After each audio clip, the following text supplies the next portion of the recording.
India Limited. A very warm welcome to all of you. I hope you all are safe and are doing okay. The reason why we have all gathered here today and what has changed life as we know it, COVID-19 has single-handedly managed to give the year 2020 a permanent place in the books of history.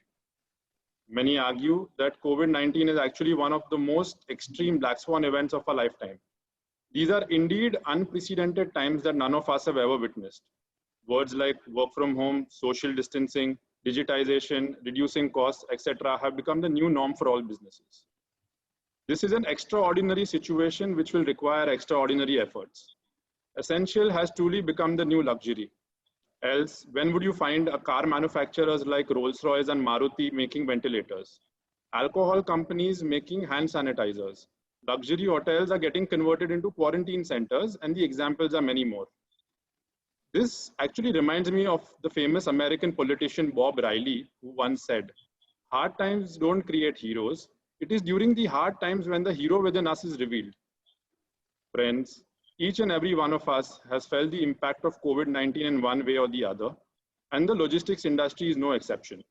The industry has been impacted with various bottlenecks like exodus of drivers and labor, adherence to safety norms prescribed by the government, increased cost due to supply constraints, getting the necessary permissions in place to operate, stock pileups across network, etc.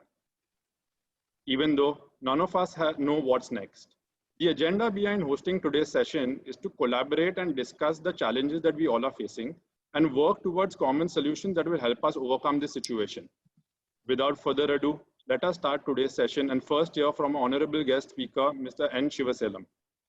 I bet if there's one person amongst us who does not need an introduction, it's him. But before inviting him to the screen, let me tell you, he is one of the most familiar face for the entire fraternity from the government side. He is a retired IAS officer and former Special Secretary Logistics from the Ministry of Commerce, Government of India. Cannot wait to hear from Mr. Shivaselam on his theme, New Institution, New Ideas, Collaborative Competition. Over to you, sir.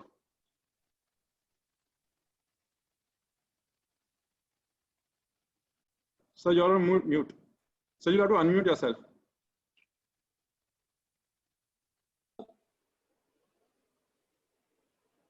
Fine, thank you. First of all, let me start by thanking each one of you for being present and sharing these sharing ideas for action. I have been given the privilege of choosing this theme, and I thought I will choose this theme to put forward certain ideas.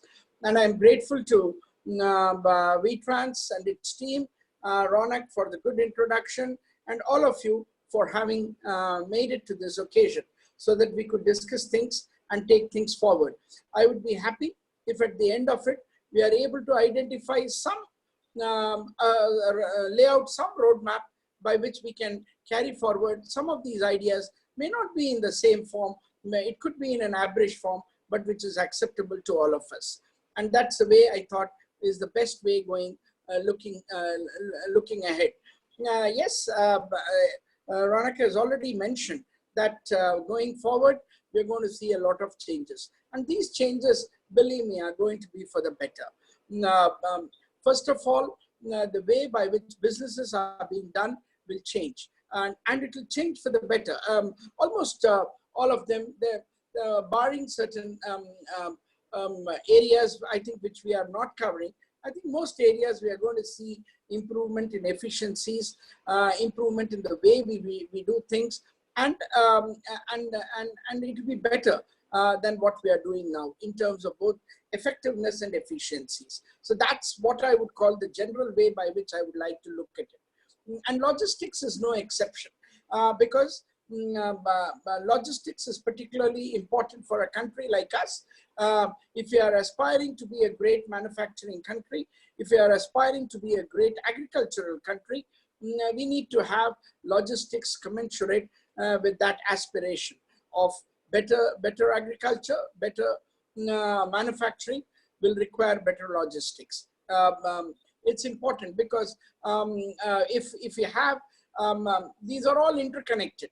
If you do not have good logistics, if you do not have effective and efficient logistics, certain manufacturing will be ruled out. Similarly, you might produce good agricultural commodities in certain areas, but if you are not able to utilize them in the rest of the country, the production there will be rendered useless. I mean, one good example of logistics supporting agriculture is the sugar industry, and I don't need to dwell much on it. All of us are aware that it is logistics. Apart from the product, it is the logistics which particularly help sugar industry scale the heights which are scaled in manufacturing. And so that's the way it's going to be. It's going to be far better, and the demands on logistics is going to be even more.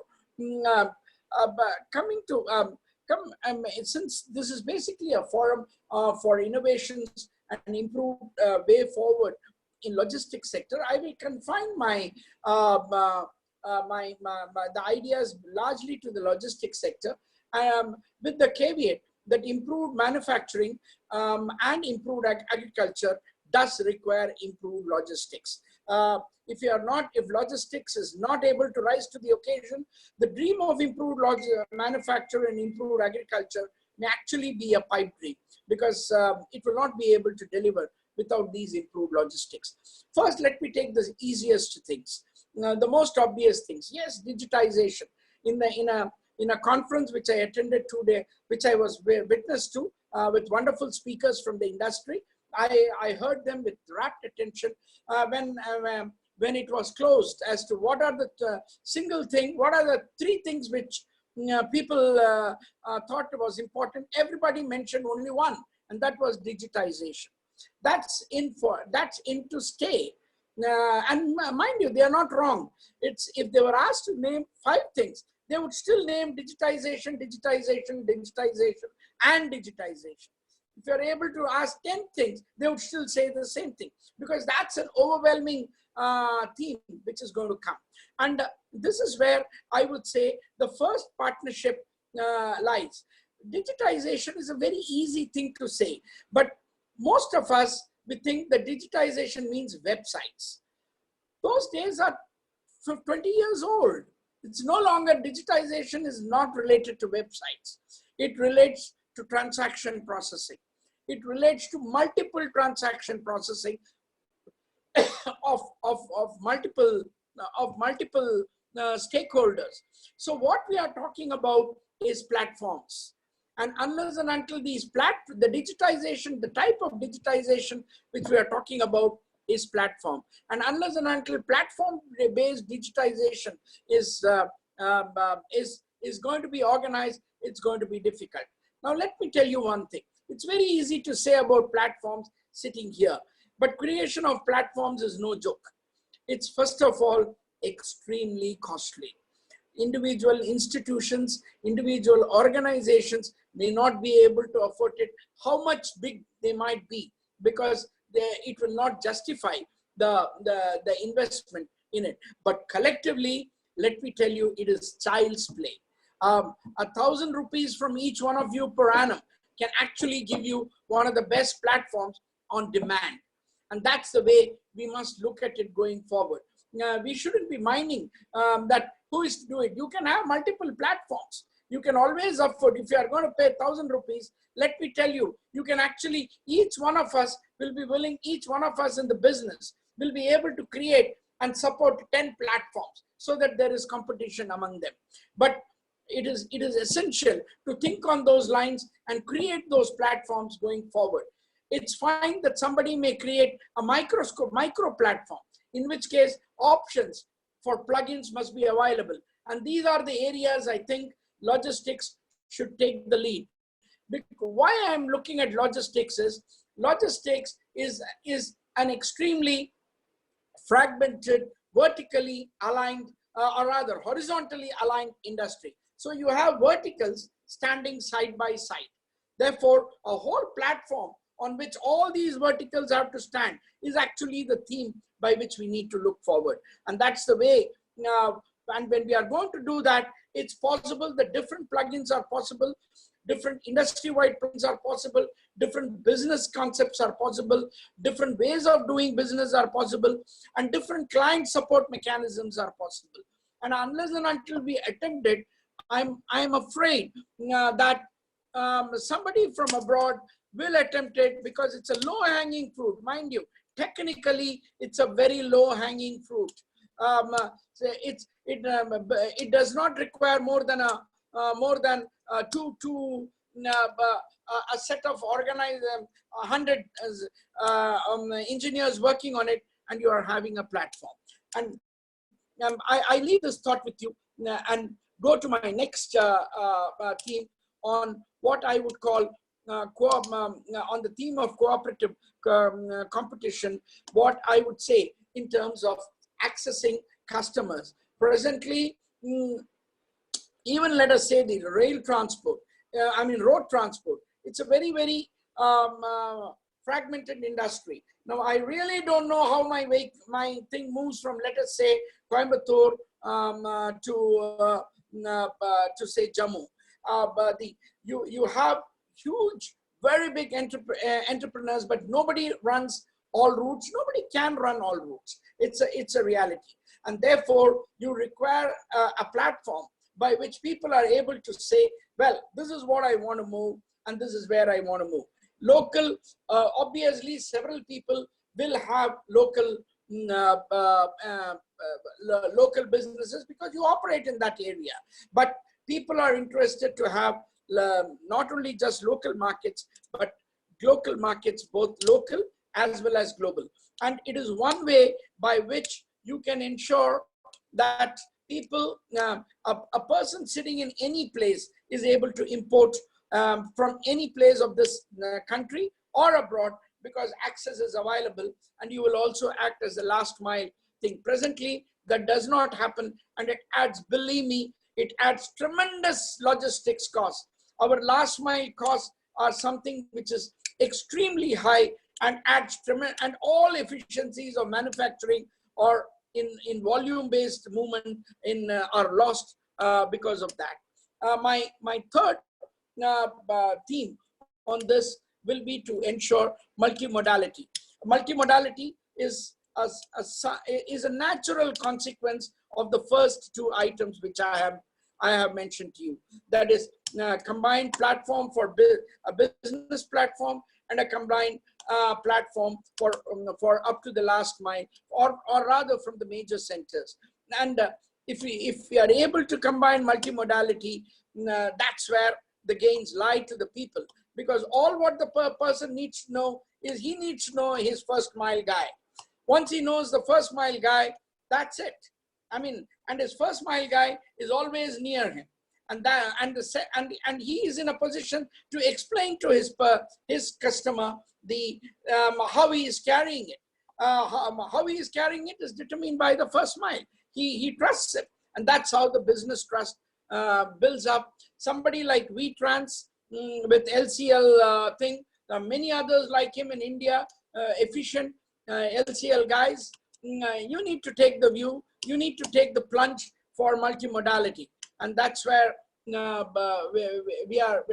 we will be going forward, because you need to provide the link at the last mile. Don't expect the guys, customers to know where to ship, how to ship, when to ship. That's the job of the first mile guys, and that's what's the value addition which he brings. You also know the last mile because he is your friend. Your last mile guy on the other side also acts as your first mile. And this has got its great importance as far as India's trade is concerned. Once you are able to put yourself on a platform, believe me, the world is at your feet, because the last mile on the other end is also linked to your platform. When the last mile here is linked to your platform, he acts as the first mile on the other side. And therefore, you are in a position to link global trade on a platform which this country controls for the rest of the world. When I say control, I mean it in a positive sense. I mean it in a sense that we do it for all. Just as we have done this in this COVID-19 as far as our pharma is concerned. Our pharma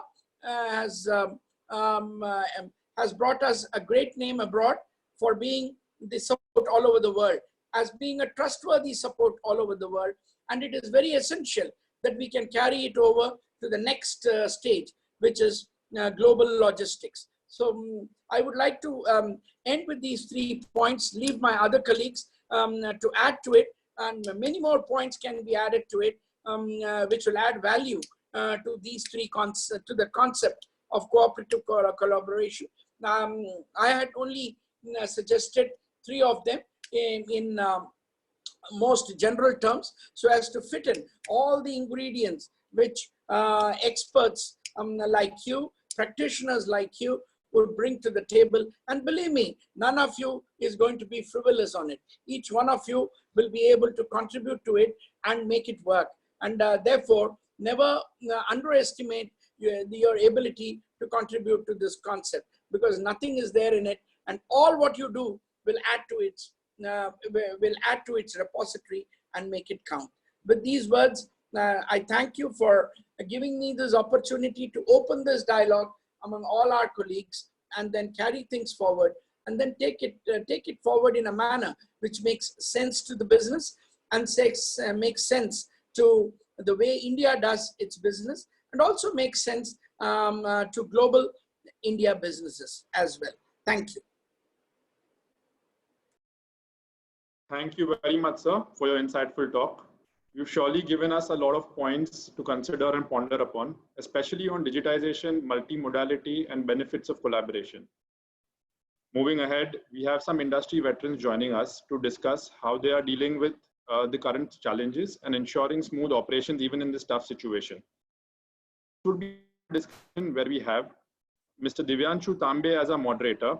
He is senior position in companies like Edelweiss and Vedanta, and is presently associated with Ernst & Young as executive director. He's an expert in logistics and a very well-known face in the industry. A very warm welcome to you, Mr. Divyanshu, and thank you for joining us.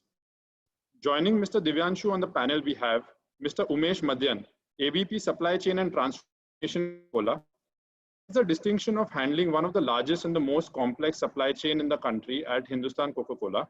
He has over 2 decades of experience and has previously worked in companies such as Heinz and L'Oreal. We look forward to getting some insights from him. We welcome you, Mr. Umesh. Our next panelist for today is Mr. K. Radhakrishnan. Radha, as he is popularly known, has been a corporate citizen for 37 years, with an impressive record of accomplishments in a variety of industries. He has been in the past the CEO at Future Group and Reliance Retail, among other prominent roles, and he is presently at Quick.com, a Tata enterprise, as CEO and co-founder. A very warm welcome to you, Mr. Radhakrishnan.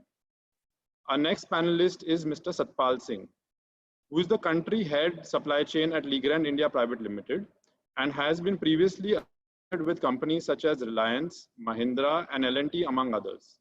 A Harvard graduate himself, and has done his global logistics supply chain from SPGen Institute of Management Research. Mr. Satpal brings on experience of 16 years with him. We welcome you, Mr. Satpal. Our next panelist for today is Mr. Arshad Jafri, a seasoned pharma supply chain expert with rich experience of over 26 years. Mr. Arshad is the AVP supply chain at Medley Pharma. He has previously worked in prestigious pharma companies like Ajanta Pharma, Glenmark Pharmaceuticals, Bharat Serums, Genome Biotech, etc. Due to the critical demand of pharma and medicines in the ongoing situation, it would be interesting to hear how he is managing the show. We welcome you, Mr. Jafri. And last but not the least, Mr. Aditya Shah, Executive Director, VTrans India Limited. Aditya is one of the youngest directors at VTrans India Limited. He's a BMS graduate and a postgraduate in finance and investment from Nottingham University, United Kingdom. He's in business from 2010 and has contributed significantly on the front of strategic business expansion and conceptualization of new verticals in the company to support dynamic growth. Reputation for the brand and hard work of the senior generation are his motivations to steer the group to newer heights. We welcome you, Aditya. So now over to you, Mr. Divyanshu. It's all yours from here on.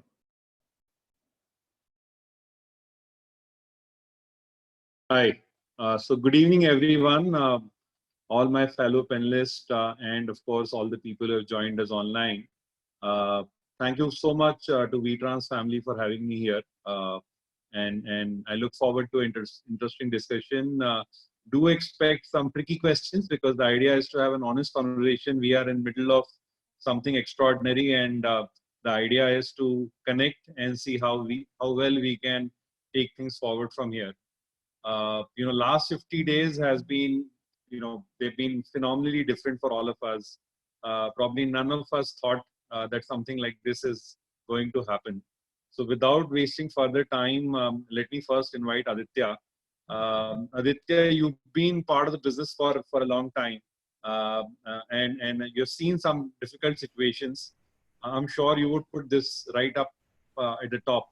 I just want to understand from you in terms of LTL being LTL and Express, which are the two core businesses for the group. The network is the strength where you have distribution capability, pan India, you consolidate materials. But, given the COVID situation, every movement became a challenge. And I'm sure that must have had an impact on the network that you're running. So can you just take us through how last 50 days have been for you? What are the challenges that you've faced and how you're dealing with it? Yeah, thanks, Divyanshu, and welcome to all. So yeah, I think as you rightly said, we have among the largest network when it comes to the LTL and Express cargo. We operate almost 600 branches and 40 hub centers, and the entire operation of network works on load factor, and from having a target for March end closing at the all-time highs to then suddenly looking forward to a 40-day period where we could barely look at any kgs being booked at. It was a disaster, in front of our eyes. I think what definitely happened is all the entire cargo that was booked in for the period of March got stuck up as is where is. It was in trucks, it was in the first mile, it was in the middle mile, the hub centers, last mile deliveries, and so on and so forth. Because everything back to back had a trickling effect. Factories shut down, geographies one by one became hotspots. So we were looking at zero revenues and huge stock of cargo that was lying with us during this 40-day period. We did attempt, obviously it was not that we were not delivering, we were trying to deliver with the due permissions. We identified that we had huge stock of essentials also in these cargoes that were booked in. To that tune, we could at least decongest, but obviously there was no business in this period, and to that tune, the entire network, was standstill. Fortunately for us, because we have a parallel FTL segment, we could at least cater to the needs of clients. Again, whether it is essential, it was essential for quite some time period, because these were the only way commodities which needed to move to all parts of the country, and because of that vertical, obviously we could keep revenues trickling in and serve the nation as well as our customers. But yeah, I think for any express or a LTL player to look at such a long period of no activity means a big amount of loss that because these are all a lot of fixed costs gets involved into these operations. We also need to keep intact our people, our laborers, our drivers, so that whenever the upswing comes, automatically things will not come to normal. So we'll have to preserve these resources in these tough times. So we did all that. Fortunately for us, I think things started moving in April end, and we were at least quite prepared to catch up on speed. So from April business of merely 6-7% of our general revenues, which is a very very minuscule number, we are at least now gunning for 30-35% in May, which in this period is decent, we would say. Obviously nowhere near to the numbers, but we realize definitely the need for LTL and express cargo in these tough times are huge, because not everyone can load a full truckload for a point. People need parcel services, people need 1 ton, 2 tons to be moved from here to there. So fortunately, because of our two verticals, because of the network, some sort of consolidation that we could do between our express and LTL, we could facilitate, and now we are catching up speed, every day in terms of serving it. So, but yeah, in all, a very, very tough period. We've seen, virtually no revenues on the LTL or express side for a 20 to 30-day period. It was unimaginable. But now I think we've gone beyond that. I think we are looking forward in the future that how we can really strengthen these services and reach to each part of the corner, each part of the country, and each industry segment which really needs the support in this period of time, because it's LTL is definitely a little tough business to run, because you're talking about almost 500-600 branches and hub, and managing that TAT in this period of time where load consolidation doesn't happen because of industries itself operating at 20, 30, 40%, and a lot of industries not being able to operate at all. Some of the segments have really vanished out of the market, and they don't seem to be in a position to revive. So in this period with limited cargo, how do you manage the TAT is something that we are trying to master every day. And I think things are moving, and we should be catching up quite fast to what our pre-COVID days were when it comes to service and capability of each. Yeah, so that's a very insightful summary of last 50 days and how you dealt with it. And glad to hear that things are looking up. The couple of interesting points about COVID as a problem, as a phenomena, it's just not on the demand side that people are not willing to spend, or people are worried. It's a demand and a supply shock. On the supply side also, whatever inventory you had, and it had to reach a certain place, it just got blocked. So you had problems from both ends, which is not easy to solve. From your customer point of view, because they are finally servicing the end customer, and the material is not reaching. And of course, now given where we are in last 50 days, where the what we have suffered as an economy, and how people are looking at near future, which would sort of decide on their spending, where they spend, how much, where do they do down trading, which are the aspects that they probably spend early, and which they will delay further. It would be very interesting to see what we have seen in our conversation across the globe, where places like China and eastern part of the world, which faced this earlier and has handled it well, is that express cargo and LTL cargo came back faster, purely because there was just so much pent-up demand.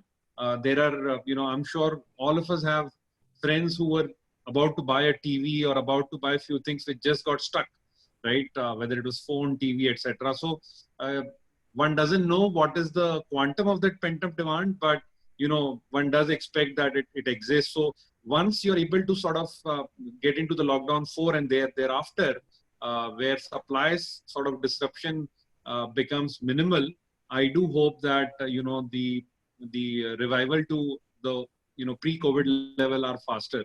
And some of the point that you made were very pertinent, from the fact that every logistic company caters to multiple end user industry, and you had lockdown in some, and you had some were open, but because you work together, everyone, whoever is shut tends to cross subsidize the other, and that didn't happen. And that brings me to I would like to bring in here Arshad, who's from pharma, which is one of the sector which is into essentials. I'm sure, Arshad, it must not have been easy for you to move all your material around, despite being allowed to do so. So no, it was an Herculean task to some extent. As on date, also it is not achieved 100% efficiency level. We are at around 60 to 70% level. Initial days were very bad because it was March and sudden lockdown, and big 4 auditors like EY, Deloitte, they have conditioned that all dispatches that is to be accounted in sales should be having a delivery note acknowledgement along with it. Still, as on today, we have confused. I just need to make one announcement. Arshad, just give me a minute. I think this webinar is live on Facebook. So those of you who want to, tune in, please do so. Yes, Arshad, please go ahead. So still, we are not very sure that what will be our final March sales figures, because what will be considered by auditors as the actual sales, that directive is yet to come from either center or the body governing the auditors. As far as transportation was concerned, that it was a big task, Herculean task. Still, it is very difficult. Only FTL cargoes are being moved. Many of the service providers are not able to load the material in spite of material available in their warehouse. They are having labor shortage, and because of this migration of labor, it has become further more difficult. Parcel services, courier services are still not operational, which is making either cost going up by 30-40% for input material to reach the destination, because everything cannot be moved in full truckloads. We have volumes right from 10 kg to full truckloads. So all these hurdles we are still facing, and it is added to our cost like anything. And the bottom line of many of our major products, which are life-saving, coming in life-saving category, is badly hit. But as we are into pharmaceutical industry, our current objective being to service the humankind at large. So we are absorbing all those, and we expect that maybe from June, July, things should improve and cost factor should come down. Pharma industry, as on today, also is dependent heavily on China. And as per my rough figure, at least 70 to 80% either intermediate data is coming from China or API is coming from China. And that is adding further cost to it. Clearance at warehouses are not happening at customs. Only air cargoes are moving faster, whereas sea and cargoes are not at all coming in and getting cleared faster. There are cargoes lying from 15 days to 1 month waiting for clearance. There are staffs at the JNPT is very minimal. Service is badly hit. Even on our export fronts, domestic too, we could manage with quite a few of our existing service providers like Baruka, TCI supporting us with full truckloads, and we could make the medicine reach endpoint. But in exports, it is another area which is very badly hit, because no other than full container load or air cargo, nothing is moving. Where consolidation was being done by clearing and forwarding agent consolidating consignment of various companies, it is completely at standstill. So even though there is a larger perception that pharma is a sector where people are not affected, I feel that pharma is also one of those which are badly affected. Not if 100%, at least we are affected by 30 to 40%.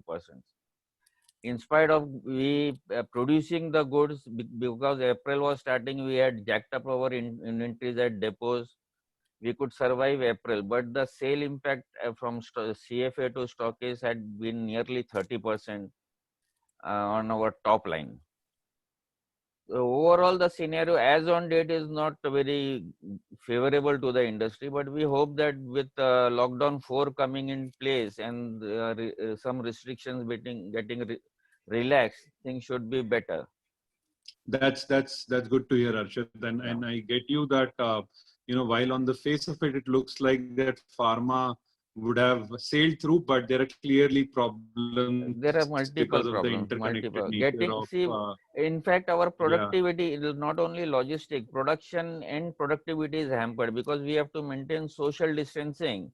So in one packing line, if earlier 50 people we used to sit, now we can make only 25 people. The productivity is also dropped by 50%, if not less. 40 to 50% productivity is dropped, plus we have to pay them additional overtime to compensate that. So overall cost factor is totally gone haywire. There is no clue, but we are just servicing the industry to be floated, as we are one of the top 35 companies in pharma industry. So we are right now Arshad, focusing on making the understandable. You're not. All I can tell you is that you are not the only one who's been, where costs have gone up. It is what this phenomena has affected each and every one of us, not only in India. I will tell you, earlier air freight was 60 rupees, currently is 250 rupees. Yeah. Part truckload movement is zero. So if I have Yeah. to send any goods to south, first I have to bring either to Bombay or to other depots and then again do transshipment. Yes.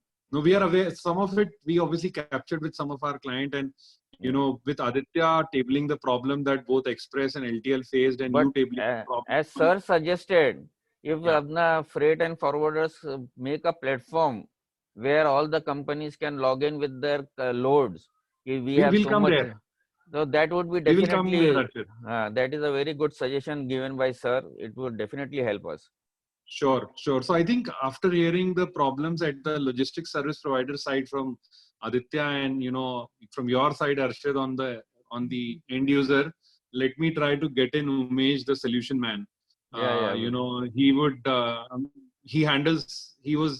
people thought he's handling the most complex network. Let's make it even more complex by bringing in COVID. Yeah, most welcome, sir. We are looking forward for it. So I would be glad to connect and understand from you, Umesh. I'm sure the problem was equally terrible for you to solve, and this is a peak season for you guys in a lot of ways. How have things panned out for you, and what are the what I would like to hear from you is how you're solving it, because that's the interesting part of the whole thing. Sure. So I'll take a little bit more time then. Yes. So please. good evening, everyone. Good evening, Mr. Shivsalam, all the participants and all the panelists. So of course, it's a huge problem. I'll not dwell on the problem too much more because we all have been talking about it. That's trying to make a new normal right now. I think from an impact perspective, it's important to understand what is exactly the impact before we get into solutioning, because solutions like Mr. Shivsalam also said, digitization, etc. is solution. But please understand that the biggest impact of doing all of this is cash. There is no cash. The huge impact on the net revenues, on the operating income, and also on the cash flow because of this is immense. Like you rightly said, we heavily depend on summer. Our summer is typically from mid of Feb till mid of June, and there is hardly any time left, and we will not be able to get any juice, and the whole season is gone. So the impact which it brings on the financial KPIs is bad, which means all of such organizations have actually gone 3 to 4 years back, if not more. So the way the P&L looks like right now is the P&L which used to be in 2016 and 2017. It's so bad. So in these situations, do you think investments will flow in? I don't think so. It will not be easy. It's important to go paperless. It's important to automate as much as possible. It's futuristic.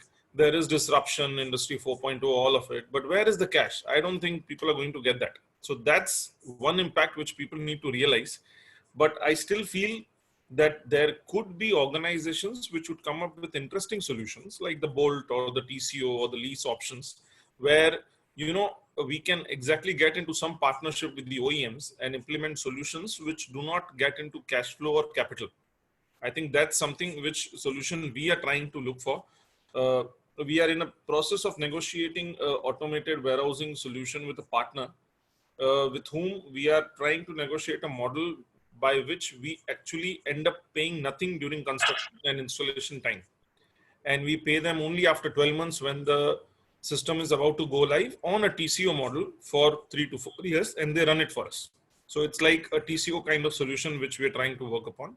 So I think this is very important. Now, starting from the supply chain, value chain, planning is the biggest pain right now. Nobody can forecast exactly how you do S&OP, what is the number you will do in May, what is the number you will do in June. I think it's next to impossible. Looking at the trends in China, I think it's important to realize that you will have to move from a S&OP to a scenario planning and have multiple scenarios and try and see how your system becomes more agile and responsive to every scenario which you get into, and try and see how you manage that. Please understand that if you don't sell for such a long period for especially low shelf life SKUs organizations, there will be a huge risk of obsolescence.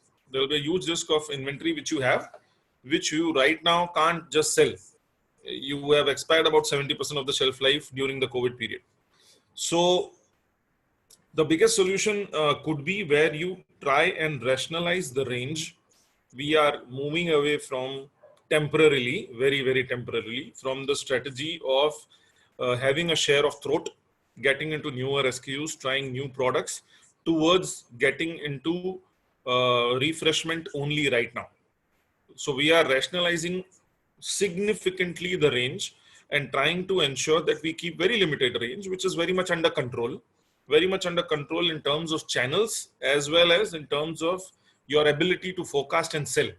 So if you will always have a thumbs up 600 ml, you're sure that it is not going to stay. It will go, but you will still not try to, you know, experiment with newer SKUs that way. So SKU rationalization is something which people are trying, working good for us right now. So that's, I would say, on planning. On manufacturing, the biggest problem is people. We have been somehow in India very people intensive business, and people have migrated back to UP, Bihar, wherever, and it's very difficult to get people back. So somehow our structure with our larger footprint has been such that we encourage a lot of local community. So our people have not too much migrant that way. So they are very, very local, and we haven't been able to too much face that problem as of now. But of course, when it comes to execution and transportation and drivers, it's a big issue. It's a very big issue. Labor for distributors, very big issue. You are essential, pharma, non-essential, but if there's a driver who doesn't turn up, you are nothing. You are as good as non-essential. So what's important is the driver. So what we have done is we have worked on a special insurance COVID policy for all our dedicated drivers because of a larger network. So, and this insurance is not a health insurance. This insurance is not medical. This insurance basically insulates him from the biggest fear he has, that if I get positive, I will lose my livelihood for a month or more, maybe for the period of quarantine. So the day he gets positive, he gets X lakh rupees in his bank account directly because he has turned positive, so that he has that assurance his family is safe. So that is something which we have triggered, and it's working beautifully well. For the lockdown 2.0, when we did not know 3.0 is coming, and May 4, we were supposed to start business May 3rd. I think we were trying to do this, and we had a very good response, and a lot of drivers we could get back, and that worked for us. We are trying to roll the same to our front-end channel partners, our distributors, and our anchor distributors, larger distributors, where they also have these issues where the labor has gone away and not coming back. So this is what we are extending the same to them right now as we speak. That's, I think, something which will work for drivers. So I think these are basically the kind of solutions which we are working on right now. Low range, trying to work everything which is very, very people-centric. So like you all know, Coke is a 135 years old brand. So they have been through the First World War, the Second World War, the pandemics, influenza, Ebola. So they have this global expertise of coming out of such problems and emerge more stronger. So, and everything taught to us that way is around people. So whatever we are doing right now is very, very people-centric. We are trying to do a lot of stuff which is making sure that the people are very, very safe. And we prioritize everything on the strategy from people onwards.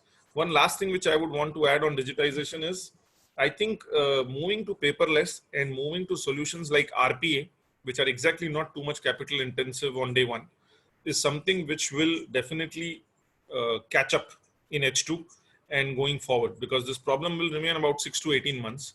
All other solutions have to move on a total cost ownership or on a lease kind of system where you actually don't hit the cash flow. So I think these are the solutions which we are doing right now, and happy to learn more from the teams. Yeah, sorry, I'll add one more. So we also thought on collaboration being a biggest piece, because what will happen is, since your P&L is gone 2016, 2017, your capacities are 4 years ahead of the time suddenly. Sure. So before COVID, you suddenly saw that you are actually preparing for the season to come in, and the season is completely hijacked by COVID. So you have very large capacities. So the best solution is to collaborate on transport backhauls with organizations like Mr. Srisalam was talking about. Digitally, I think it will take a lot of time. So we are talking to our people, our network. As we speak, we are sharing a lot of our fixed transport with HUL. Unilever uses them in markets like Maharashtra and Andhra. So we are sharing transport capacities with them, because They have demand and they need that much trucks right now. We are talking to Dr. Reddy's right now on how we can share it with them as well in Hyderabad. So these are collaborative things which we are doing. Our idea is also to work a lot on monetizing warehousing space, and wherever we have large distribution centers, if we can house in people who have contra seasonality, like for example, Britannia will sell more in Diwali and in New Year, who can come in the second half into our warehouse, which will be required more in H1. So that way we can work a lot with people like Marico, Britannia. So that talks have started. We are trying to work in that direction as well as one of the solutions, Divyanshu. So no, that's very helpful, Umesh. I mean, we heard a lot of things you're doing, and rightly so. Sometimes having a common enemy brings people together. I think having this COVID in front of us and it affecting all of us has meant that some of these things which we've been talking across all our conferences about sharing of the cost, trying to see the synergy. I mean, a lot of these synergies also heavy and lighter cargo in the truck, right? As you said, seasonality wise, wherever complementarity exists, leverage that. I think all of that talk is suddenly getting into action because we need to. We are all pushed to the corner, and I'm sure we are adopting. Very, very interesting to see your SKU rationalization and some of the point that a lot of products are actually closer to their expiry. They have spent in the factory instead of on the retail shelf. And my limited point, one of the point that we made right at the beginning is that we are in our conversations across the other geographies, we are seeing that there is a lot of pent up demand. So once things open up, we hope that those products do fly off the shelf for people consume. Leverage definitely will. Yes. So you also mentioned about Coke being a very old organization, 135-year-old history. We have one such organization in India. Let me bring in Radha from Tata. The grocery, I don't think was such a long debated and talked about subject before COVID hit us. I'm sure as far as demand goes, there is no shortage, but I'm sure he must be facing challenges around managing the supply of that. So Radha would be very glad to hear from you. How has been last 50 days for you, and what are I would also want to understand from you how you're thinking about it in a medium term, because this COVID, as most of you would have heard and realized, that WHO has made that commentary that COVID is here to stay. I mean, it's not going away, just by December, Diwali. It's not, we are not hosting him for a while. It will be around until the vaccine is there, and vaccine is not likely to be there in the next 9 to 12 months. So I'm sure all of us are thinking about it. I'm sure you're tied up with current set of challenges itself, but would be good to hear from you how you're thinking about this whole scenario in the midterm as well, 6 to 9 months hereafter. So Radha, over to you. Thank you. And I run a company called StarQuick.com, which is part of the Tata Group, and we work as where Star Bazaar stores are our sourcing partners. So I've been in this business for almost 3 decades in grocery retail. And I must say, for the first time, grocery has got the place it deserves. Grocery ko kuch auqat mili hai abhi. So people actually have suddenly come to realize it's necessary first to make sure that you have a good retail outlet near your house where you can walk to and go and do some decent shopping. Okay, so I think that's the biggest gift to the grocery industry, which is the oldest industry and the largest industry. It's $300 billion. All the business we do in India is $600 billion. Grocery alone is $300 billion. The top 8 cities of India account for $100 billion. All the business, online business that everybody else does is only $80 billion. So the point is that grocery is so big and so essential, but it doesn't come to anybody's top of mind when you talk of a sexy business. Why? Because food grocery is driven by 14 million mom and pop stores. True. And the fact that there is a corner grocer who you can call and he will deliver, his services were not given the due respect that he should have actually got. Even today, he is actually suffering because the The entire supply chain is totally broken. He doesn't have supplies. He can't keep the store open. He doesn't know how to manage the social distancing. I think it's a great disservice to 14 million houses that there is no system to make the kirana stay open. Having said that, I must tell you, I don't think there is any city in the country where there is a shortage of fresh food. There is still meat available. There's still egg available. There's still butter, bread, dal, chawal, everything is available. I was speaking to a friend of mine from an Asian country. He's saying they've got 5 vegetables and they cook 1 vegetable every day. Hum to dal chawal to kha hi rahe hain every day. So I don't think there is a problem of supply, because India is the largest producer of several of these things. And sometimes the informality is the strength of a country.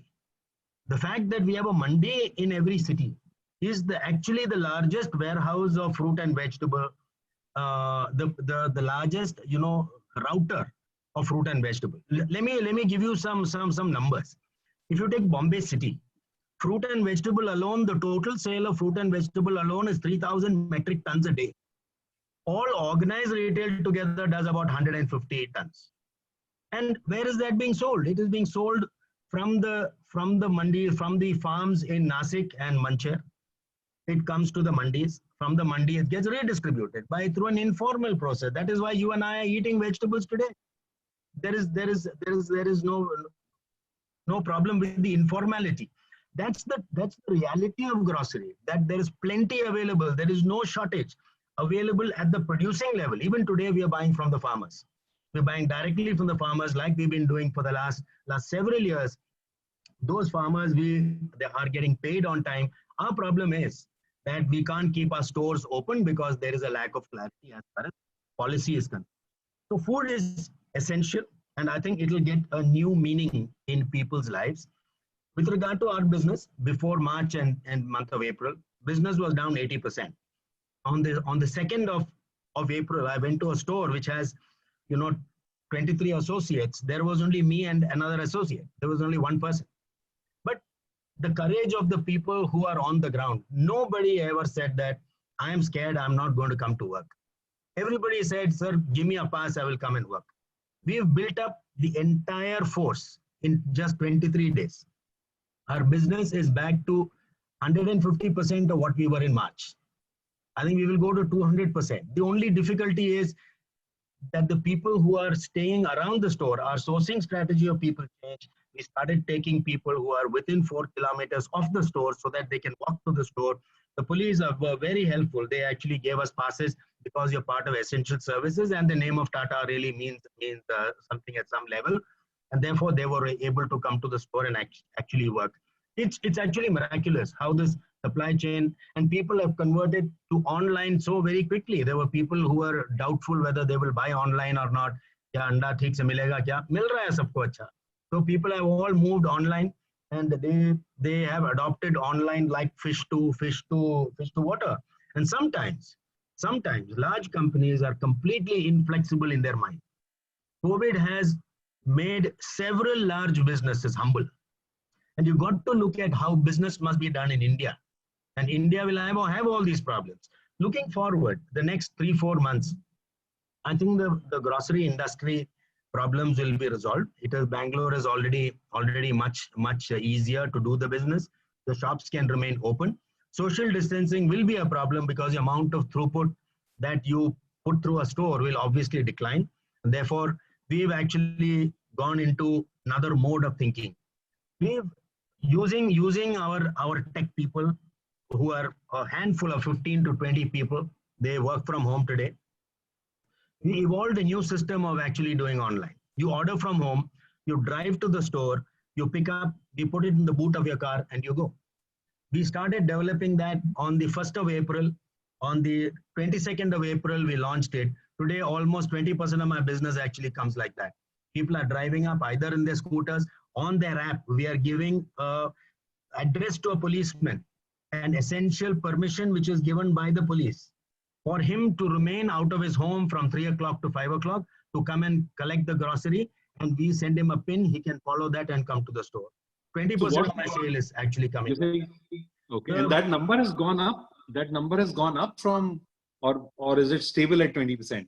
It is actually going higher and higher. We were zero in March. Now it is 20%. I think people may just adopt that as a method of buying. It is like a drive-through McDonald's, right? Yeah. Where I don't have to wait. I just order from home and I actually go. So we have been in discussion with the municipal commissioners of the place. One of their biggest problems is that not that they don't want the outlets to remain open, but people, I mean, in India, people don't know how to queue, right? People don't know how to stand in a line. Abhi that 0.000005 attogram virus has taught everybody how to stand in a line, right? Now social distancing has become a fashion that everybody is following social distancing. Therefore, that is actually going to lead to a lot of throughput drops that many of these outlets we have to manage that. Therefore, we launched just 5 days ago in our Mistry Bhavan store in Churchgate. We've launched a queuing app where you can actually sit at home, you can book your slot, you don't have to wait in a queue. We will give you a slot, you have 40 minutes to do your shopping and you're out. And that has become, it is actually covered by several papers. We have actually developed a queuing app. So we have no problem anybody else using that app. It is only best if everybody actually succeeds. So as far as the way I see it, the next 3-4 months, grocery availability will become easier and easier. And Umesh, my store doesn't have any Coke. It's a huge problem, right? And I wish you had a system where you could do a milk run for all my stores in Bombay. I would have taken as much Coke as actually you can sell. This is what I'm saying. The informality of the business being lost and doing business only in the way in which you will do it, where you have an ironclad agreement with your last mile service provider, you can't take anybody at call. This is where Indian businessmen have to do much better than multinationals, and we have to find a way of actually breaking some of these things. And really, COVID to me is a greatly humbling experience. I think knowing Umesh, I think you should expect him after this conference to be outside. Get the Coke outside. So Umesh, welcome. We need some Coke. I'm a fan of Diet Coke. I can't get the damn thing. So we'll be very happy to make it happen. Direct store deliveries. Yeah. We'll make it happen. Let me also, we have a very eclectic panel. We had, pharma to start off with, then we went to FMCG and beverage. Then we got grocery, which is talked about. Now let me get Satpal. His demand is derivative largely of real estate, being from Legrand. And, while there is definitely replacement demand for the switches, and I'm sure there are other usage like hospitals and the makeshift arrangement that government is doing, and I am aware that you're helping them there. With whole COVID being there, work from home becoming a norm, and people choosing to work, from home via, the Zoom and likes, the whole real estate, the location and the pricing and demand, all of it has real estate was always location. Now that going out of the equation, or looks like for a while, and people, likely to wait for before they do the large purchase and increase their balance sheet via debt. How are you looking, Satpal? How's your business looking like? What are your short-term and medium-term outlook for you guys? So can you please help us understand that? So Divyanshu, I think you brought a very important point, that how we are coming out of this situation, and then how this midterm and the long term is going to look at, right? So I think one important point which we have realized at this point in time, that we are not exception. I think nobody, irrespective of the industry, was really prepared to deal with COVID. So nobody had this plan that, okay, how we are going to be responding to something which has come so sudden, and then suddenly you're rushing around here and there, right? So it's all of a sudden. So I think, and I'm sure that everyone here would agree that while this has come, everybody is learning and everybody is on the go, deploying whatever best possible which can be done, right? One important thing for us at this point in time is that we are not looking at long term. We are just purely focusing on short term. Because at this point in time, nobody knows what really going to happen. And the only thing which is in our control is to make sure that what we can do on three fronts. One, for our stakeholders, which generally comprise of our employees, and then employees, shareholders and all. Second, what is that we can do in the current crisis for the society? That is there anything we can do where we can help the society to come out? Obviously, at the core, for somebody like us who is largely a non-conventional side, non-essential side, how we can get into the skin of essentials. And that's the piece of innovation we have been looking at, that how we can support essentials, how we can support hospitals, how we can support some of the projects like, from the ITAs, from say, grocery supplies. Is there anything we can do into the current crisis? And the third and most important is health and safety of everyone involved, because that's the only piece. And I think if you really look at, if you try to put everything together, I think a larger driver of how the future will look like will largely depend on the sentiment of the people around, be it the customer, be it the employees, be the partners who are involved in the business. And I strongly believe that what we are going to do in future will largely depend on whether we have learned to live comfortably with COVID. And in the process, if everybody in the chain has learned to live comfortably with COVID, it will drive a sentiment which will push demand. If it will push demand, it will also have an effect on the entire supply chain, right, from inventory or transportation. So at the core of it, if you really see, I think communication is really playing a very important role for us. Be it like, we are communicating with our employees that, hey, look, some of the offices are opening, our warehouses are opening, some of our plants are opening with limited capacity, 33% and so on. But we are giving you everything what you want, be it safety, be it health, be it, anything what you want in terms of making sure that you are coming to a place where we are taking care. Similarly for the customer, because for customers also, it is very important to know that there is not much exposure. So I think we are just comforting them, and that's where we have been talking to all our stakeholders and partners that what is that they're doing, so that we can go back and confirm our customers that, hey, look, this problem is here, it is going to be here, we don't know how long, but till the time it is here, we all have to join our hands together, make sure that we are taking care of each other, everybody in the chain. And let's make sure the sentiment into the market, whether it is the demand side or into the supply chain side, it remains positive. It is going to be tough, but I think the main driver is not about pumping money into the economy. The main driver is about giving the comfort and confidence to the people that with this problem, how we are going to live. And at the same time, we will keep pushing the demand. And that's what will drive, the growth. I think so that, and in a nutshell, that, for us, the softer side remains at the core, because probably we are not from the hardcore essential side. So we are like finding a sweet spot somewhere where we are saying that in the near term, what we can do for the essentials. In the near term, how we can comfort our stakeholders. In the near term, how we can educate, the customers that we are taking all necessary steps to make sure that the sentiments are back, and how we are really helping the society. Now coming to the midterm and, in the long term, we are sure that I think somewhere it's going to be really a strong push coming in for the budget housing.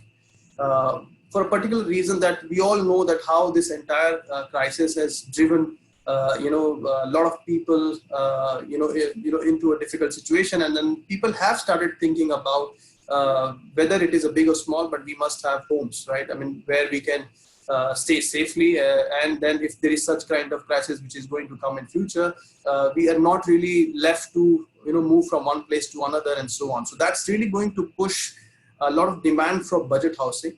And if that happens, definitely I think we are going to see a big jump coming probably in 21 and 22 towards budget homes. So with that, I think it's going to be fairly uncharted territory for us, I think, and we are just speculating. I don't think that anybody has answers to all the questions what we are going through. But I think for all of us at Legrand, we are trying to see that how we live each single day, and we are not really looking at the long term.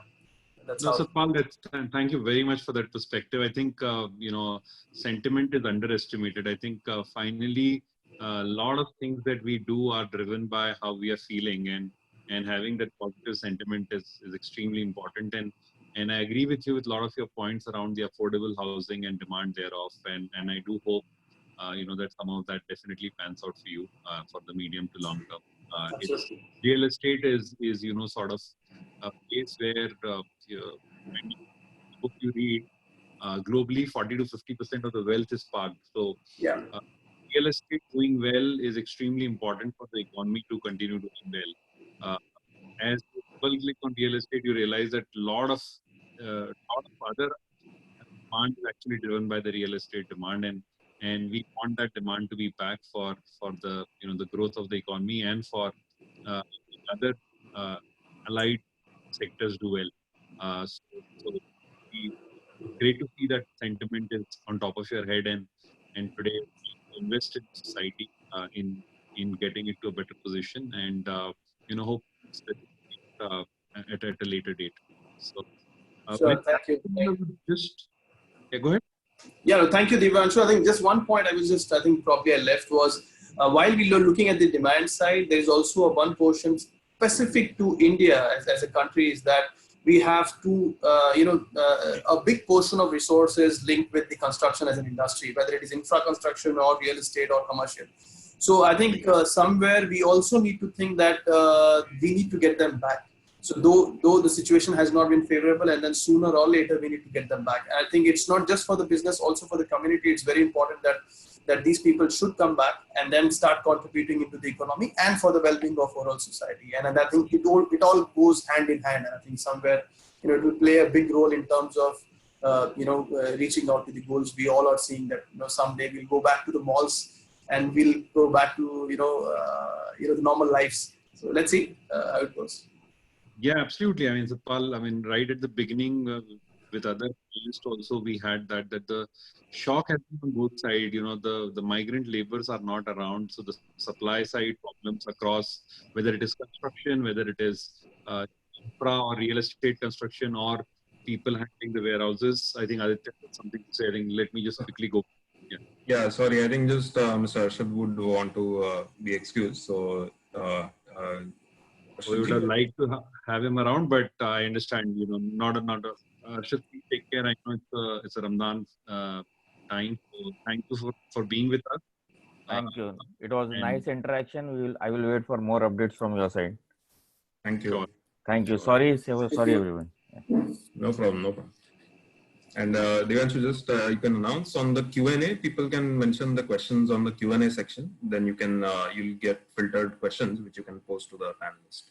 So everyone just put questions on the Q&A section for the. Yeah. So let me just repeat what Aditya just said. People don't post your question on the chat. Please post it on Q&A, and we'll try to take up as many as we can. So look forward to your participation. I think from Satpal's point of view, the couple of points around the revival of the economy, pent-up demand, supply and demand, hopefully meeting somewhere in between, because solving for both ends of the problem is not easy. So Aditya, that brings me back to you and your conversation, because you are servicing pretty much all the key end user industries. How are people going about, and Umesh mentioned about it,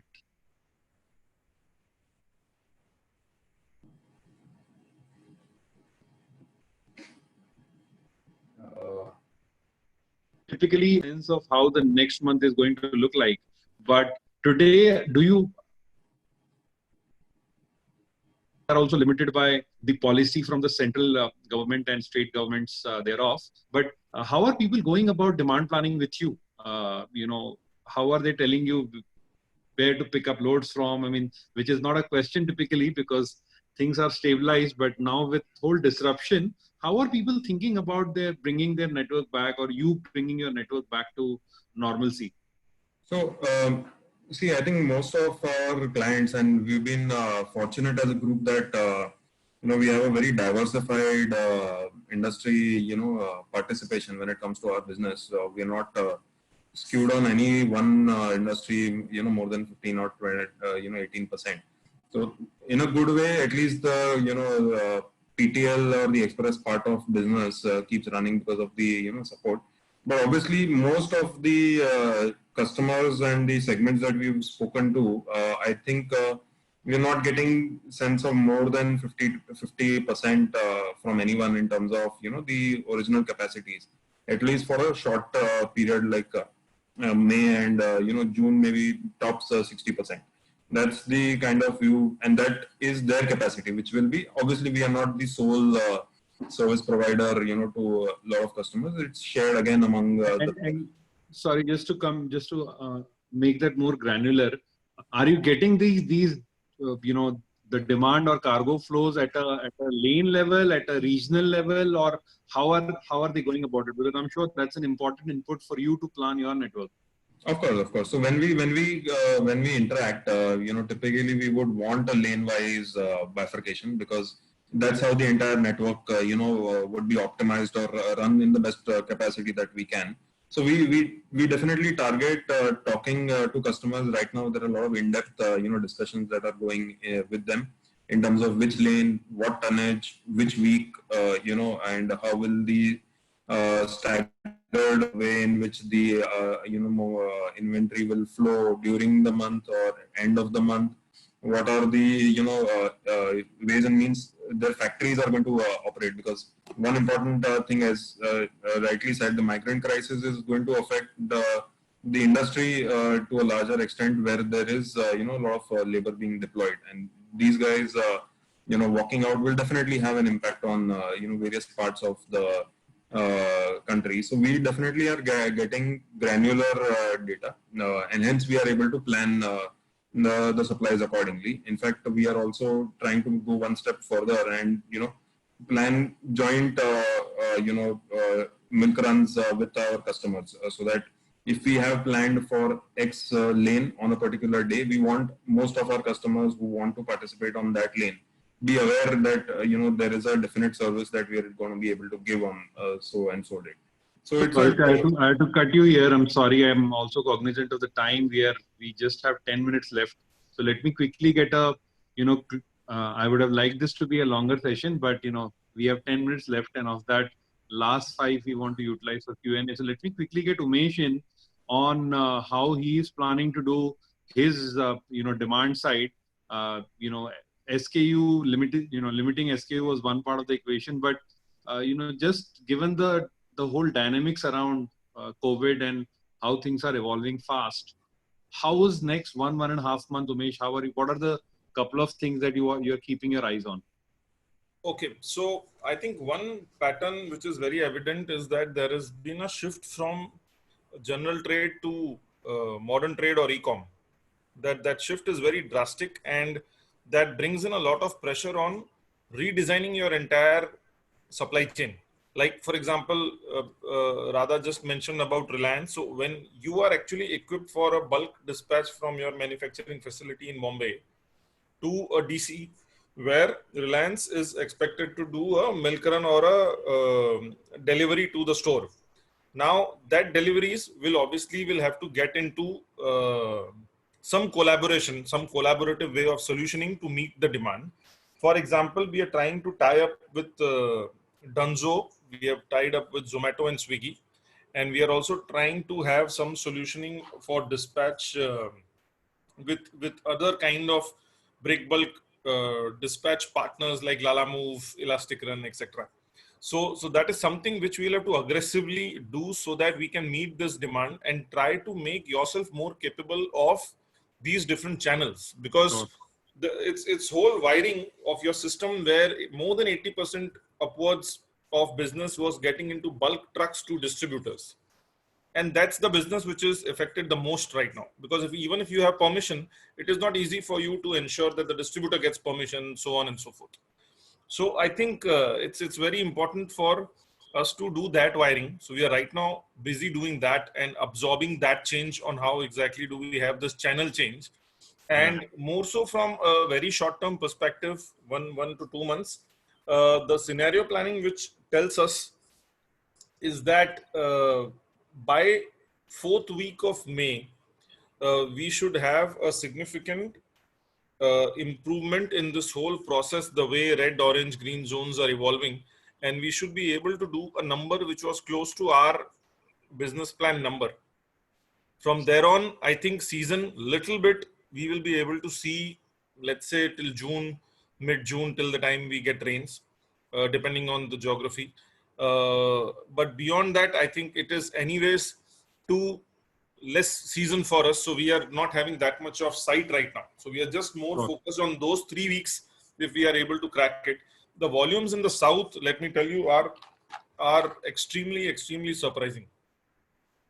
There are factories in the south which are running 3 shifts a day, every line as we speak. All the factories. So south, I don't know, somehow has been able to catch up, has been able to absorb this new normal, and hence the administration is also too supportive for us to do operations. The same is not true for west and east and also a few parts of north. So south is the best one right now in terms of business catching up. So I think there it will be happening the fastest. East will remain conservative. The slowest, somewhere in the middle, will be west. Sure. No, that's helpful, Umesh. Good to know. And I definitely hope that rest of the year does look like your FY21 plan and not FY16-17. So that's something that we will watch out for. Radha, closing comments from you on do you expect? I mean, people have been stuffing grocery on just being scared, don't want to step out, so they've over ordered. So do you expect this traction on the volume for grocery to continue for whole of the year, or is it more like that you would probably see how's the demand looking like for you based on the orders that you're receiving online, the footfall and everything else? I think as far as grocery is concerned, we are seeing the normal coming back. Well, when I say normal, I mean people being able to come to stores or order online and getting things home delivered. That I think will become completely normal in about a week. So I don't think that will be a problem. Any grocery store which can maintain some social distancing will be allowed to work. At the front end side, there is no problem. But at the back end side, the kind of problems that Umesh is facing, that is going to plague us still. A typical grocery store will have about 5,000-6,000 SKUs. Today, there may be hardly 2,500 SKUs available. So, people are saying that people will not now buy chocolates and things like that. But I don't think people's habits of enjoyment is going to go away. I think one COVID is not good enough for that. And I don't see any reason why that should be the case. I'm saying that grocery consumption and life, as far as grocery is concerned, will actually remain quite a bit the same. Correct. So I don't see that happening. There is no reason to panic. There is no reason to upstock. Just shop the way it is. But I think you got to be systematic. Find your right online or offline store. And I think everything will be available. And really, this is a forum for me to entreat all FMCG companies to go back to the government and say, allow us to manufacture and get our factories running properly so that we can supply goods to the consumer. So I think grocery will be the one to hit the largest of all industries, but it will hit normal far sooner than many of the other industries. Bang on. I think the reasons of enjoyment will only go up, Divyanshu. Otherwise, घर पे ऐसे रह के खाली झगड़े करते रहोगे आप. Yeah, I mean, I hear you. I mean, yeah, people finally need to have some sense of celebration, and ordering, grocery and food will definitely be right up there. I think, a very enjoyable session. Satpal, I know you, the idea today is to stay put and, track how the progress comes along, especially on the affordable housing side. Are you aware of, there was a recent package which got debated about a lot on all social media forums. How easy or difficult it is to implement that for real estate, what has been given out? And do you see any impact of that in the next 3 months, or it's going to be a long haul? I think it's going to help us some way, because here the government is specifically, talking about how we can accommodate the impact of, COVID-19 on real estate as an industry. And here, I think that's the reason probably you'll see that they have given an extension on RERA timelines, and they're going to accommodate some of the delays. So that's going to help us in the near term. And the most of all is that since it is going to be dynamic, and I think what Umesh was also mentioning, for us also it is equally the same. So while it is dynamic, It's changing fast. I think the only thing we will be doing is that we'll be adapting. So wherever we see there is an opportunity, it's a green zone, let's go and do something there. If it's an orange zone, let's follow the rules, what we can do in that particular area. If it's a red zone, so what is that we can do given the limitations we'll have. And I think this game or probably this rule of the game will keep changing over the coming months. And I think how we adapt into these rules will probably help us, spot ourselves as far as business objectives will be concerned. So I think these packages will help us for sure, but a lot will depend on what is the exact situation in that particular zone and whether these specific industries are able to adapt with respect to the given conditions. And I think putting everything together, depending upon which zone or situation, it's going to span out, each of the industries will respond. And I think we are going to also do the same thing. Sure, no, that's helpful. Let me just go to some of the Q&As that we received. I don't know how many we'll be able to cover. So first question, and let me pose it to Umesh. We are getting a question from JK Hefner. They are saying that they decided pre-COVID, I think this was about 1.5 years back, to have single logistics service provider, which is sort of unheard of in our country, is Jay Prakash, who's their head of logistics. And they are saying that in this period, because they had a tie-up with the large player, the amount of effort required for follow-ups and for getting things done was way simpler than some of his other friends in other end-user industry who were heading logistics. So taking this question a bit forward, Umesh, do you see this COVID crisis accelerating some of this consolidation and people tending to work more with larger, organized, well-funded, well-capitalized players versus, small mom-and-pop store which are not able to function at a peak capacity or able to handle the added complexity of supply chain? Is that, do you think that people like yourself who are responsible for getting the logistic, buying the logistics, partnering with logistic companies think like that? Your views? Yeah. Interesting question. I don't think either of them will be a strategy. I think you have to strike the right balance between both. If you put all the eggs in one basket and have only organized larger players, I think that is not a good strategy right now to go ahead with. Any which way, see, the root cause is more people. The root cause is more how do you get more drivers, more transport, and ensure that you are able to meet the reach in terms of demand. Forget number for a moment, but at least in terms of reach, you're supposed to at least touch every store, touch every horizontal expansion target on a day-to-day basis. I think that will be something which would be a key right now. So if I were you, I would actually try to strike a right balance, not ignore the smaller ones, not just put only the larger ones, but try and do it very strategically depending on location to location. It may also vary depending on geography. Yeah. So in many geographies, if you have a stronger partner who is able to do it and who is able to manage it, and it's been a loyal partner with you for decades, which we have in many cases, I think it makes sense to not change status quo, but at the same time, putting in efforts, especially to consolidate, I think people would try to avoid it during these times. Sure.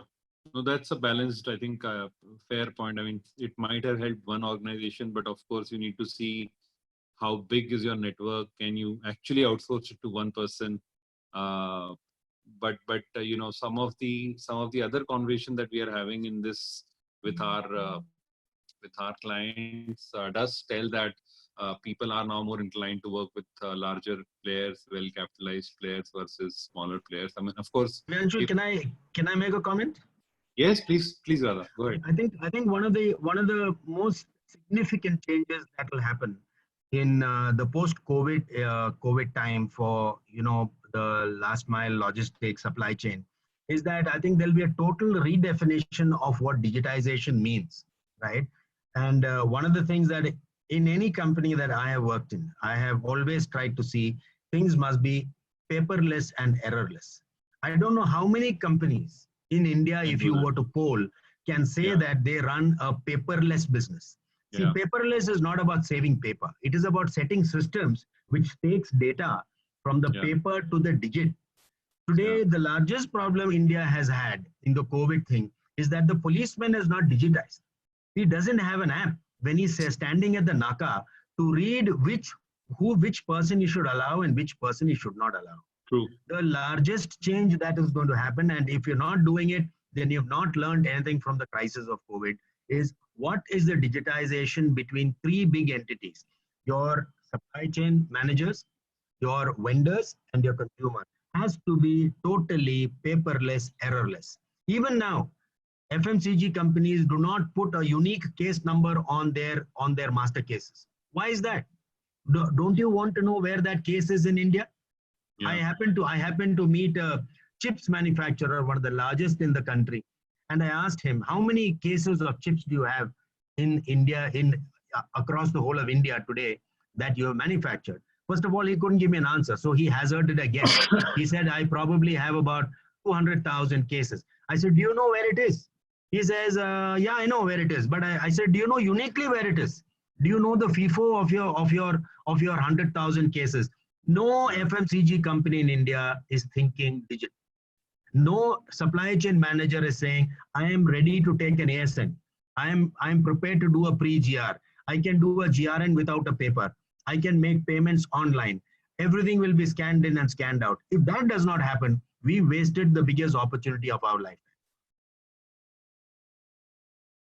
Waste a good crisis is what people say. So with that, let me ask one more question that has come for Aditya. Aditya, you know, as all of us know, we have heard it from Umesh, we heard it from other folks in end user, except probably, you know, Radha, who has witnessed more sales than before. All of the end user industry, all of your customers are facing the cost, you know, that there'll be pressure on their P&L and balance sheet. And what that definitely means is all the service providers have to sort of chip in. So have you already started seeing some of that discussions happening around some pressure on the pricing, some different models? I think I'm aware that while large part of Express and PTL is completely on pay-per-use basis, there's little fixed pricing in your system. It's largely variable. But some of the other places like contract logistics, where you have to pay, where the models are on cost plus basis, etc. All of that, do you expect some of that to happen going forward, those conversations, or too early? So, see, there are 2-3 things. One is on the LTL and the Express side, because we run a network with owned vehicles, owned attached vehicles, you know, to the tune of almost 1,000-1,200 that we are running. The input cost is something that we are, you know, trying to keep a watch on. I think that is dependent on 2 things. One is the load factor not being there, and the empty capacities with which we need to run to serve, you know, and meet the tag. And second is the labor cost per kg, which, you know, in this period of time, as of now, obviously we are definitely taking care of the labor and, you know, putting them with all the facilities and the, you know, food and ration. But at a point where it becomes severely crunched, then that input cost will, you know, definitely pinch us as well. And that is something that we would, you know, want to somehow understand. Whatever can be absorbed in, you know, to support the industry and the customers, we would definitely. But when it comes beyond a reasonable range, is something that we would probably, you know, approach for some support. The FTL segment, I think we've been largely operating with, you know, vendorized and market vehicles, which is all on a fluctuating cost basis, where we have absolutely, you know, not visible, not control beyond a point on the pricing, and hence it has to be linked, you know, back with our customers. So in that segment where we have mid to long-term contracts, we've approached our customers. We've been thankful to a lot of customers who have supported in terms of, you know, appreciating those dynamics of the FTL business, and have revised the pricing, or, you know, accepted a short-term this thing. Definitely on the 3PL side, where it's a fixed space or, you know, a particular space issue, and, you know, the cost plus model works, there could be definitely, you know, pressure where customers would also want to look at, you know, revising, you know, the contracts to a certain extent. But I mean, that business is a small part for the group as a whole, so it may not affect. But yes, I think that is one segment where definitely customers would want to discuss what are the alternates, what are the options. So it's a mix and match batch. Again, we are constrained by the input cost, and to the extent that we can absorb it, we also don't want to. We would not want to, unnecessarily go to the market, because we are also wanting to accommodate our customers. We also want to grow in this period of time. But if it becomes unsustainable after a point, which will probably hit the entire industry, it's not probably only VTrans as a whole. If it hits, it will be evident to all, and that will be the slight temporary support or relief that might be required. But largely, I think it's a mix and match batch of things right now. Thank you, Aditya. I think that was very helpful. I have many other questions that have been asked, but we have run out of time. We're already 10 minutes more than ahead of closing. So we had Sivaselam sir to start the discussion, and we have Mahindra Bhai for the closing remarks. Mahindra Bhai, good evening. Good evening. And over to you. Nice to meet you after a long time. Same here. So it was a great evening. I mean, it's a proud privilege for me to close this webinar, and we are greatly thankful to Mr. Sivaselam. I would call him a friend, philosopher, and guide for the logistic in the road transport and logistic industry in the country, because I've seen him on so many occasions, always guiding our industry.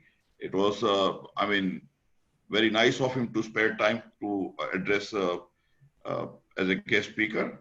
Divyanshu, yes, you have been a good moderator, and thank you very much. I mean, you have so much knowledge of the industry. I mean, it's a privilege to be talking to you, and all the experts, Mr. Umesh Madhan, Satpal Singh, Mr. Radhakrishnan, Arshad Jafri, and Aditya.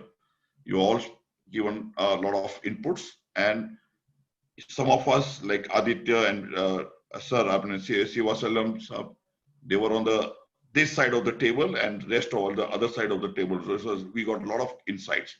So thank you very much, all of you, and thank you for all the people who are on the Facebook and webinar who have come to this forum and encourage us. And thank you very much, sir. Thank you. Thank you so much. Thank you so much, everyone. Thank you. Thank you. Mahindra Bhai named everyone. Bye-bye. Thank you. Wish you a good evening. I know all of us have a long evening ahead of us. Thank you. Thank you. Thank you. Thank you. Bye. Thank you, Mr. Sivaselam. And Thank you. Thank you.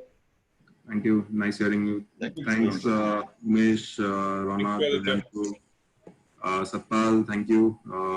MD sir, thank you to you as well for the closing remarks. And I think it was a wonderful session.